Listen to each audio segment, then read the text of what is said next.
भारत सरकार ने देश में रेलवे की कनेक्टिविटी में तो सुधार लाने का कार्य किया ही है, इसके साथ साथ रेलवे इंफ्रास्ट्रक्चर के क्षेत्र से जुड़ी हुई कंपनियों के व्यापार में विस्तार करने का भी कार्य किया है। वैसे तो हमारे देश में कई रेलवे विनिर्माण कंपनियां मौजूद हैं, लेकिन रेल विकास निगम लिमिटेड देश की सबसे बड़ी रेलवे विनिर्माण कंपनी है।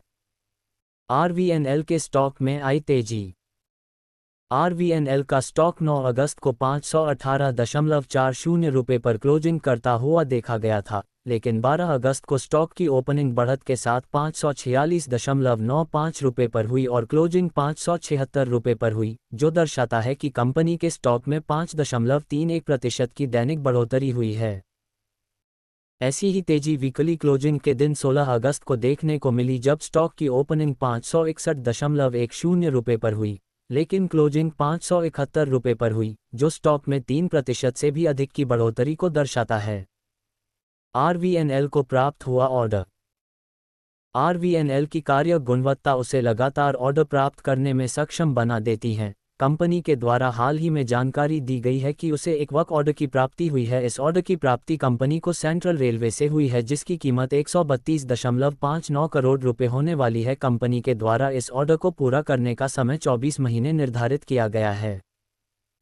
कंपनी को पिछले कुछ महीनों में ही हजारों करोड़ के ऑर्डर मिल चुके हैं, जिसने कंपनी की ऑर्डर बुक का विस्तार करने का कार्य किया है, जबकि कंपनी की ऑर्डर बुक वित्तीय वर्ष 2024 के अंत तक 85,000 करोड़ रुपए की थी।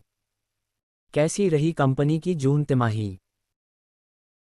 कंपनी के द्वारा कुछ दिनों पहले वित्तीय वर्ष 2025 की पहली तिमाही की रिपोर्ट जारी की गई थी, जिसमें कंपनी की ओर से बताया गया था कि कंपनी का राजस्व घटकर 4,073.80 करोड़ रुपए रह गया है, जो पिछले वित्तीय वर्ष की समान तिमाही में 5,571.57 करोड़ रुपए का था। अर्थात कंपनी के राजस्व में 26.88% की वार्षिक गिरावट आई है। इसी प्रकार कंपनी का शुद्ध मुनाफा घटकर 223.92 करोड़ रुपए रह गया है, जो पिछले वित्तीय वर्ष की समान तिमाही में 342.90 करोड़ रुपए का था। अर्थात कंपनी की शुद्ध मुनाफे में 34.70% की गिरावट आई है।